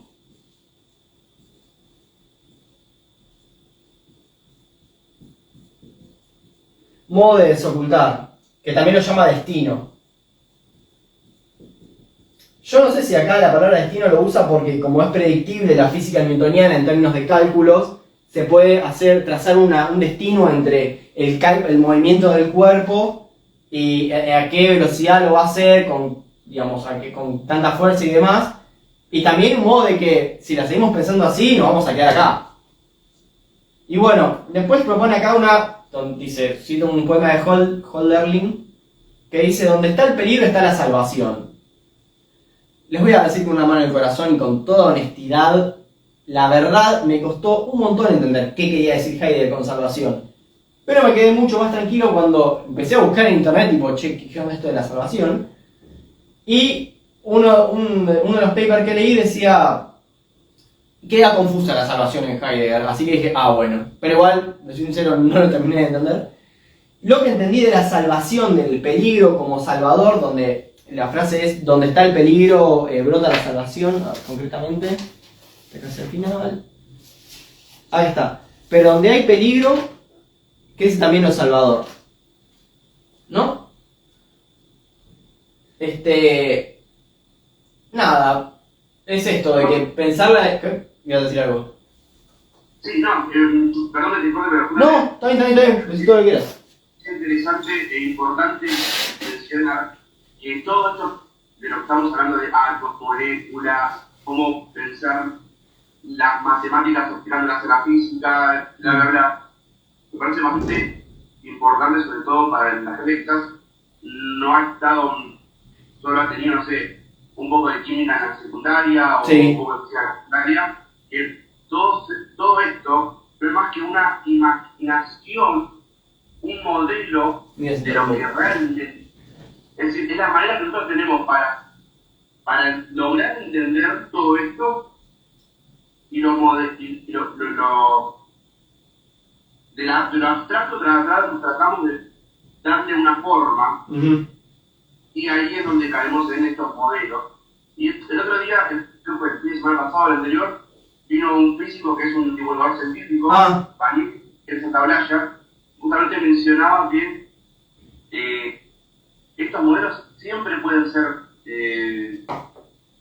obviamente, siempre no, pueden ser mejorados si llega a haber una teoría o un modelo que a la comunidad científica cierre más. Hoy en día llegamos a un punto bastante complicado para lograrlo, pero cada vez que haces experimentos con un modelo, siempre van a caer, siempre van a haber huecos. Y ahí es donde la ciencia está permanentemente mutando y permanentemente evolucionando, porque a partir de los modelos, vos decís, este es el modelo, este es el átomo. Vamos a ponerle el ejemplo del secundario, esa especie como de núcleo con capital. Sí. Cada capital tiene 3, 4, 5, 7 electrones, 46 electrones, y después se dijo, no, eso es así, es más una nube, bla, bla, bla. O sea, a lo largo del tiempo, estos modelos van cambiando, y es acá también donde, la comunidad científica sabe que estos modelos pueden, el día de mañana, no ser Claro, que puede ser lo verdadero, es como, claro. de momento sirve. De momento sirve. Claro. Pero a mí me parece que experimentaciones se van tratando de llenar estos huecos y eventualmente ese modelo pasa a ser obsoleto o por lo menos esto lo digo también dándolo con las experiencias de la física newtoniana. Sí nos sirve para los primeros pasos, baby steps claro. Para poder andar todo lo enquilombado. Exacto. Claro. Igual, yo lo que diría, porque acá me parece que lo que está ahí en juego es la idea de progreso, de mejoría. O sea, Heidegger lo pondría entre comillas. Sí es cierto que hoy por hoy entiendo que los científicos, cuando piensan no sé en qué onda, qué paradigma están usando hoy por hoy, la verdad desconozco totalmente, no lo piensan en términos de que, esta es la posta, sí, piensan como que es el que mejor evidencia reúne a su favor y que puede cambiar, por lo cual, yo creo que en ese punto hay algo de la cuestión de la verdad que se escapa, ¿no? Pero lo que me parece que lo que intenta decir Heidegger es que en el concepto de verdad, que igual, insisto, lo podemos hacer un video hablando de esto, que no es que es la que mejor evidencia tomó y que puede ser refutado y mejorado, es simplemente cambia la perspectiva, porque a ver, una conquista de Roma a Grecia no es que hizo que mejore. Para Heidegger incluso tiene un sesgo personal que dice la filosofía se escribió en griego y en alemán y ya está. Por lo cual para Heidegger es digamos, para él es como va mucho más a los griegos y dice esto la tenían un poco más clara que nosotros. En ese sentido, para él hubo si se quiere, una regresión, pero porque hubo una invasión en el medio, no es que, hoy no sé si por invasiones se pueden cambiar paradigmas científicos, no sé, creo entender que no, pero el pasaje de pensar antes como la física en términos de vida y ahora pensarlo en natura tiene más que ver con una invasión romana que con un consenso en la ciencia, por lo cual no sé si hay una mejoría. Obviamente hoy por hoy se maneja otros modelos, pero bueno, toda esta cuestión de la mejoría la trabaja mejor cuando habla de la época de la imagen del mundo y piensa la ciencia como una empresa, ¿no? Que eso me parece interesante, la ciencia como una empresa y cuál es el lugar del investigador científico, el lugar de los papers, pero es verdad lo que decís.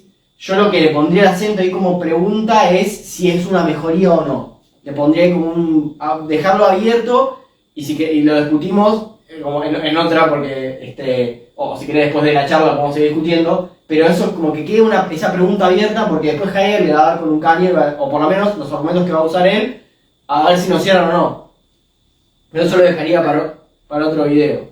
Pero es cierto lo que decís, que bueno, que si hoy por hoy los físicos piensan que es algo contingente lo que usan hoy por hoy las teorías. Totalmente. No, y aparte otra cosa que estaba bueno, el tema de los idiomas, el tema del cambio de lengua. Sí. Te viene pasando toda la clase, pasan a profesores, me refiero, profesores universitarios, personas que se dedican a leer el idioma es fundamental, amigo. Sí. Sin embargo, por el tema de la traducción, porque tenés que estar súper metido en cada una de las lenguas, como para realmente. Y si vos fíjate que los traductores de los libros que vos estás leyendo también es el problema. El tema del idioma te doy toda la razón ahí. Entonces, me parece muy interesante eso también de cómo, a ver, eso que decía Heidegger de, está escrito en alemán y en griego, ¿sí? Sí, en griego. Perfecto. Y es muy interesante cómo a lo largo de la historia la humanidad entiende que lo original y lo posta es en las lenguas, o sea, sale escrito, por ejemplo, en la Biblia, a ver, sí. No sé, tú hablabas en arameo, y hoy en día hablar en arameo es algo para decir, tuviste un muy coito, o sea, no hablamos arameo. O por ejemplo, esto del latín vulgar, latín culto, que la iglesia, todos escritos latín se va hablando, siguen, son del latín. O sea, hay una cosa muy grande ahí con el tema del lenguaje de decir, ok, ¿sí? Lo original, lo bueno, lo real está conectado con el idioma en el cual fue escrito. Claro. Sí, el tema de la lengua es un tema. Bueno, hay un pasaje que yo pasé por alto respecto a la lengua, que cuando usa el concepto de Gestalt dice, capaz me bardeen a mí porque estoy usando una manera novedosa de usar la Gestalt, que no la estoy usando como marco, sino como dispositivo, pero ya Platón hacía eso con el concepto de idea, y usaba de otro modo la palabra idea, y usaba en realidad el concepto de eidos, lo van a encontrar bastante, así que lo voy a escribir. el EI2. ¿Dónde estás? Acá, EI2. Es la D, creo que es así. EI2 y la palabra idea. Idea. Porque el EI2 tiene más que ver con la forma, con la causa formal. Con la forma, mientras que la idea tiene que ver con el aspecto no sensible. Pero incluso cuando lo traducimos, el concepto de Platón de idea, lo decimos, bueno, la idea, pero no tenemos esa distinción entre EI2 e idea, que sí contaba Platón y que sí hacía un juego de palabras con el EI2, para decir, acá está la posta, la esencia de las cosas está en el EI2, y la idea como que ahí acompaña, ¿no? Pero sí, es verdad lo que decís respecto a los idiomas. Y también las interpretaciones, no nos olvidemos que la persona puede haber escrito A, y después con cierta interpretación, esa interpretación funciona de otro modo. Capaz el autor no quería decir esto, pero funciona de esta manera, e incluso si no quería decir lo que quiso decir, tampoco es como que nos preguntamos, bueno, ¿de quién es el libro, por así decirlo? ¿De Heidegger o nosotros que lo estamos leyendo a partir de ahora? O sea, Heidegger escribió esto. No tenemos a Heidegger para decir, che, vos quisiste decir esto. E incluso si lo tuviéramos, decir, che, vos quisiste decir esto, y el chabón dice capaz que no, pero esto tiene más que ver con una cuestión posterior, que en realidad el orden del discurso lo da quien lo escucha y no quien lo emite. Esto es muy interesante. Pero a mí la verdad que quisiéramos leer los libros de Heidegger, las ideas reales de Heidegger. O sea, sí o sí habría que aprender alemán, saber alemán. Sí, no hay, de hecho, estoy estudiando traductorado justamente, y lo que acabas de mencionar es súper importante, el tema de quién es la... Por favor, es un libro en inglés, perdón, en español. Un libro de Martin Heidegger. Sí, Martin Heidegger. ¿De quién es el libro? ¿De Heidegger o del traductor? Claro, sí. Es que sí, tal cual. Sí.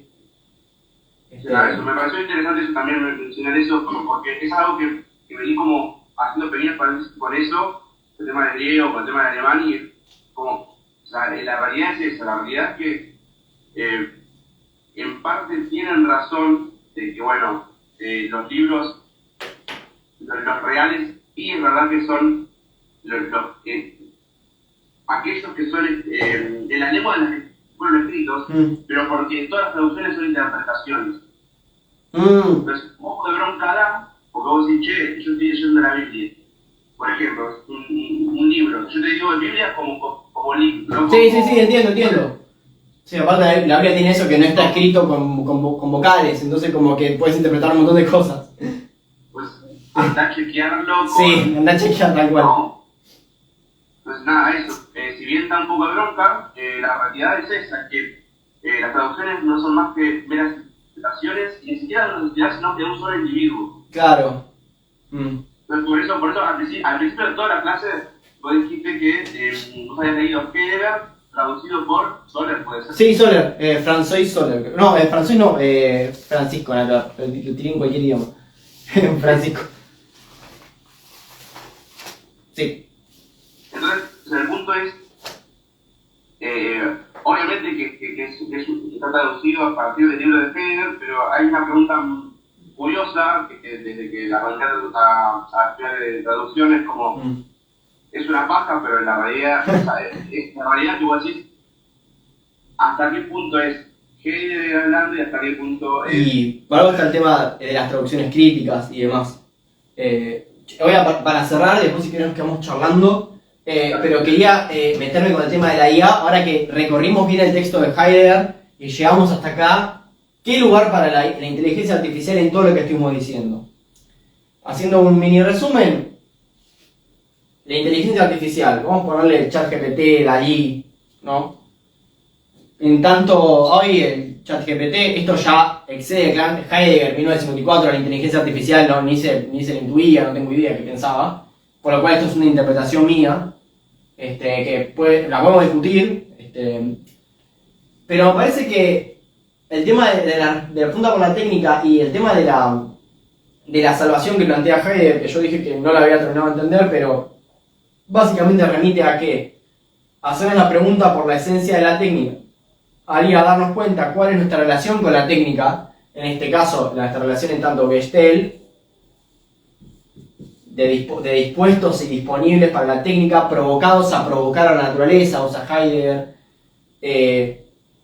¿Y qué lugar esto para la IA? Bueno, esto capaz vos sabés un poco más, Paco, pero la inteligencia artificial, en algoritmo, por ejemplo, tengo entendido que aprende de los datos que le damos nosotros, pero nosotros quedamos en lugar de, esta queda en lugar de el que aprende y nosotros como aquel que le da esa información. Por más que nosotros después pensemos que el ChatGPT, escribimos, che, hacemos un resumen sobre, pero la interpretación es del ChatGPT, ¿entendés? Y te hace el párrafo tú, pero el que tiene el saber queda del lado del ChatGPT y no de nosotros. Y después, ay, qué bien la humanidad nos salvó la vida, ahora nos pavoneamos como señores, diría Heidegger, pero ¿hasta qué punto nos sirve la inteligencia artificial? Digamos, el algoritmo, uy, qué bien, ahora puedo ver los videos que me interesan, pero el que te dice qué videos te interesa es el algoritmo de YouTube. Y vos, capaz que vas por inercia, ¿no? O decís, bueno, no te abre la pregunta de qué quiero ver cuando estás en el algoritmo de YouTube, sino que ya te aparece de una, ¡ay, qué bien! No me hago mi pregunta por qué quiero ver. Entonces ya lo tengo además disponible en YouTube, pero eso también hace que no nos encontremos nosotros mismos con nuestra esencia, que Heidegger la habla como la aperturidad de nuestro ser. Y en el Dalí, por ejemplo, en el tema de las fotos, ¿no? Yo tengo una gran pregunta con el Dalí, que probablemente lo exprese en otro momento, no voy a spoilear mucho.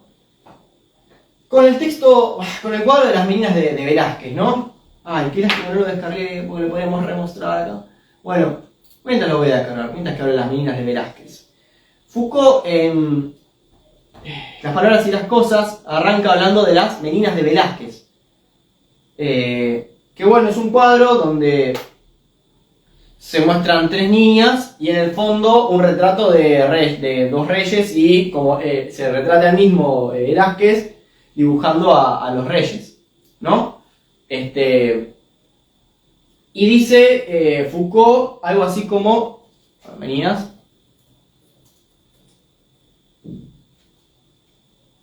meninas de Velázquez. Dice Foucault que podemos interpretar esta pintura, pero también es interesante cómo es que el significado que hay detrás de esa pintura es como una previa revolución a los reyes de España, ¿no? Yo me pregunto, ¿podrá alguna vez el Dalí producir ese efecto? Porque lo que hacemos con Dalí, por ejemplo, es agarrar y decimos, dibujame un unicornio dentro de una pecera en forma de 8 bits, ¿no? Y es tan descriptivo que el arte queda en esa mera descripción y se dan cuenta también como el Dalí también es un Gestalt de interpretar el arte en términos de descripción. Digo,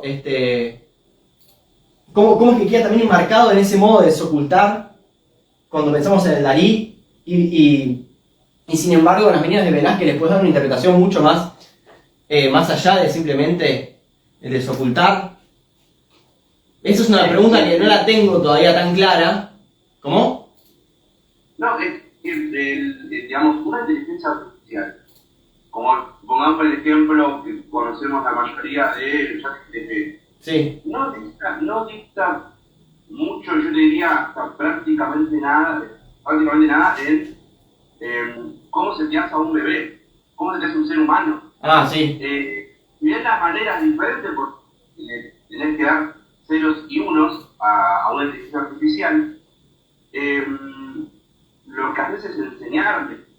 Es más, llega un punto en el cual, si vos querés enseñar a una inteligencia artificial a crear maneras de ver un cuadro, sí, y eventualmente vas a ver que va a llegar a la misma conclusión que estamos llegando, o que se viene llegando con el cuadro de las meninas de verano.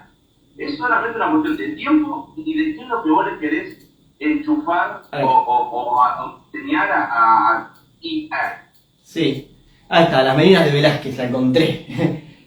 Bien, ahí está, acá está, tienen por un lado, bueno, no puedo señalar, pero acá está Velázquez. Claramente no es mi foto, YouTube, no me canceles por esto. Claramente esto es una pintura mucho más vieja. no es mi autoría, simplemente que es fair use. Acá está Velázquez, acá están los reyes, y las meninas tipo están acá abajo, qué sé yo. Nada, ahora sí, continúa. Lo que estabas diciendo, perdón que te corté, simplemente quiero buscar esto.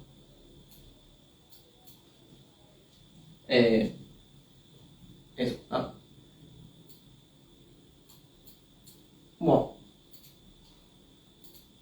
Y bueno, mi pregunta es esa, o sea, ¿podrá la inteligencia artificial en este modo de Gestalt, bueno, acá lo tapa justo las meninas, está acá la palabra Gestalt, cómo nos enmarca a pensar el arte de un modo descriptivo y cómo detrás de esta obra de arte hay un trasfondo político, un interés del autor por tratarlo de esta manera y no de otra? Incluso yo no sé si se podría replicar las meninas de Velázquez con el Dalí y decir, haceme un retrato de un rey que está atrás, pero que yo no sé, y no es tan descriptivo. También, fíjense cómo que las meninas de Velázquez habla de una época. El Dalí habla de nuestra época. ¿De qué manera? Son preguntas que las dejo abiertas, ¿sí? Pero siempre para mí remite al concepto de Gestalt.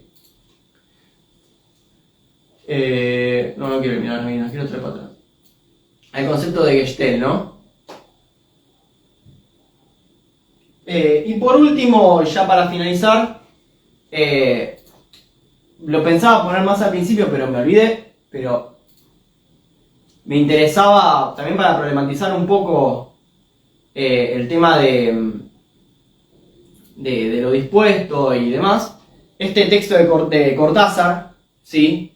Obviamente, vamos a decir de vuelta en YouTube, este texto no es mío, es de Cortázar, de cómo usa el reloj, ¿no? Como dispositivo, y fíjense lo que nos hace el reloj a nosotros. Gente de Instagram, todas estas referencias visuales las pueden encontrar en YouTube. El link está en mi Linktree, que lo pueden encontrar en mi perfil, si les interesa el tema. Pero ahora voy a leer este texto de Cortázar, que dice así. Preámbulo a las instrucciones para dar cuerda al reloj. Piensa en esto. Cuando te regalan un reloj, te regalan un pequeño infierno florido, una cadena de rosas, un calabozo de aire. No te dan solamente el reloj, que los cumplas muy feliz y esperamos que te dure porque es de buena marca, suizo con áncora de rubíes. No te regalan solamente ese menudo picapedrero que te atarás a la muñeca y pasearás contigo. Te regalan, no lo saben, fíjense ahí como no nos damos cuenta de la esencia de la técnica, no lo saben, lo terrible es que no lo saben, te regalan un nuevo pedazo frágil y precario de ti mismo, algo que es tuyo pero no es tu cuerpo, que hay que atar a tu cuerpo con su correa como un bracito desesperado, sí, desesperado colgándose de tu muñeca.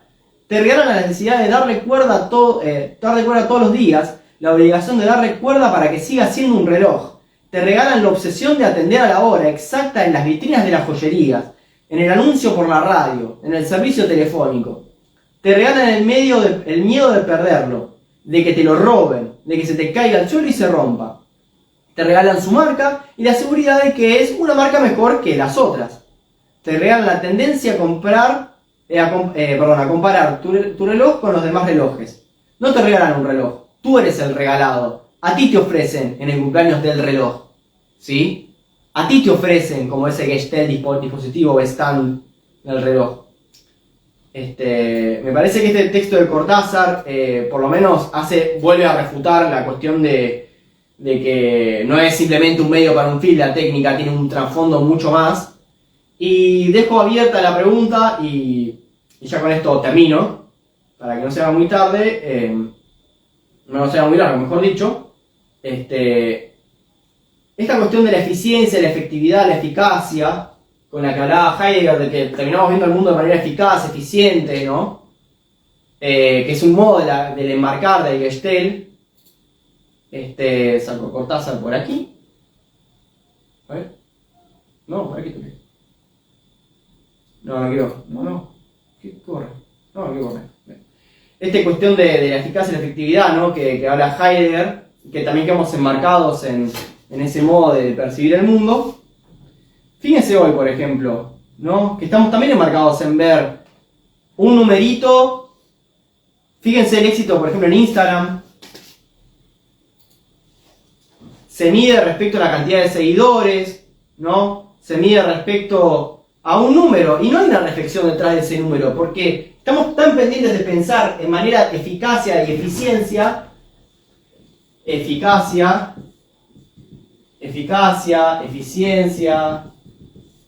aunque son dos cosas distintas. La eficacia es que algo produzca el efecto de, y la eficiencia que sea el menor costo posible.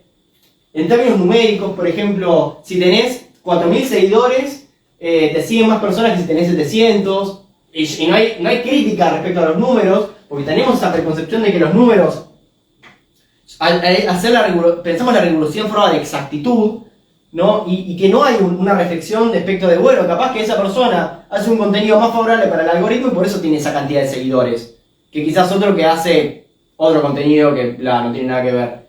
Y entonces, bueno, hay que llegar a los 10.000 seguidores y demás, pero esa cuestión del número, que quedamos encerrados en la eficacia y la eficiencia, la Gestalt, me parece también tiene que ver con los parámetros que manejamos hoy, ¿no? Como que también esta cuestión de la eficacia y la eficiencia numérica no nos permite también relacionarnos con la esencia, con la esencia de la técnica, y nos deja también presos a esa interpretación numérica de la realidad. Y creo que también se ve mucho,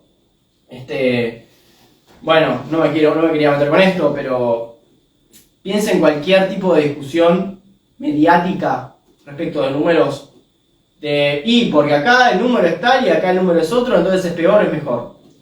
Y entonces hay que hacer tal cosa porque los números dicen, ya hablamos de la matema, del tomatema, el tamatema.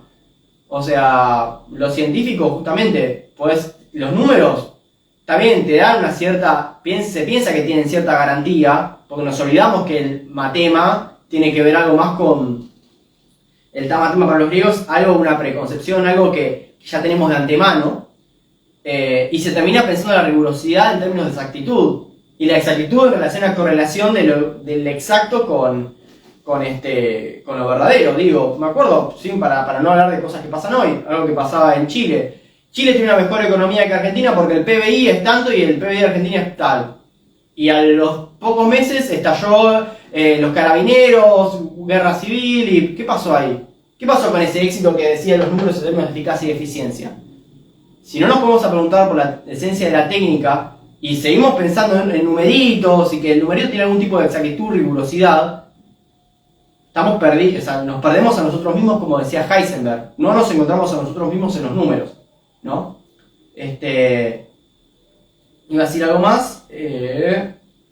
Sí, que justamente lo que tiene la ciencia, que por lo menos esto lo vemos en la facultad bastante, el doble ciego, la aleatorización, son modos de intentar garantizar de que no va a haber una interpretación personal en eso de los números, por lo cual, en mi opinión, toda esa cuestión de buscar constantemente la efectividad, la eficacia, la evidencia, nos perdemos a nosotros mismos.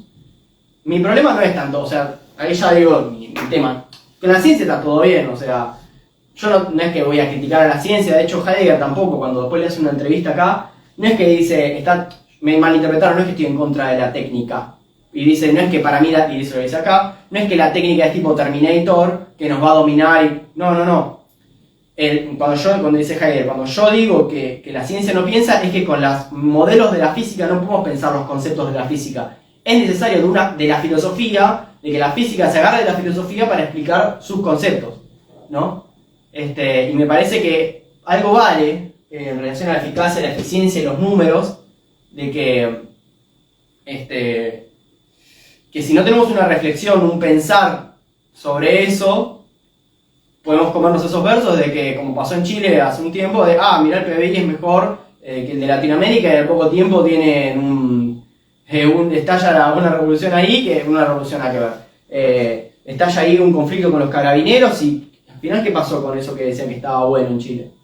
Nada, quería hacer esa última simple reflexión respecto a la tecnología, qué lugar, ¿no? Y cerrando un poco esto, eso fue la clase, espero haberlo dejado con ganas de leer. Insisto, muchos de los conceptos que usé están en la época de la imagen del mundo, otros están en el ser y tiempo. Si de repente hay algo que les pareció interesante, ya sea que explique más el concepto de aletheia, de la Anferborgen, o que explique más los conceptos, a ver cuál es la relación del Parménides con la verdad, o tiene un texto Heidegger que se dedica exclusivamente al Gestalt, o lo que fuera, me lo pueden hacer saber y después lo discutimos. Y si tienen también cuestiones que no están de acuerdo, inclusive muchísimo mejor, me las hacen saber por los comentarios, me las hacen saber por Instagram, por donde quieran, y yo con gusto, siempre con respeto, yo lo contesto y está todo más que bien. Mi idea no es traer acá una cuestión dogmática de leer esto, sino provocarlos ahí como para que digan, che, esto me dispara esta otra cosa, che, no estoy tan de acuerdo por esto. Eso, mi interés es provocar, en el sentido de, generarles un interés para después discutir o ir a leer los textos, ¿no? Me despido, espero que tengan un lindo fin de semana largo. Nos estaremos viendo el mes que viene o pueden seguir mis redes sociales, que ahí cada tanto publico algo respecto de mis siguientes charlas. Les mando un abrazo grande y que anden bien. Aquí tengo la transmisión acá. Y detengo la transmisión acá.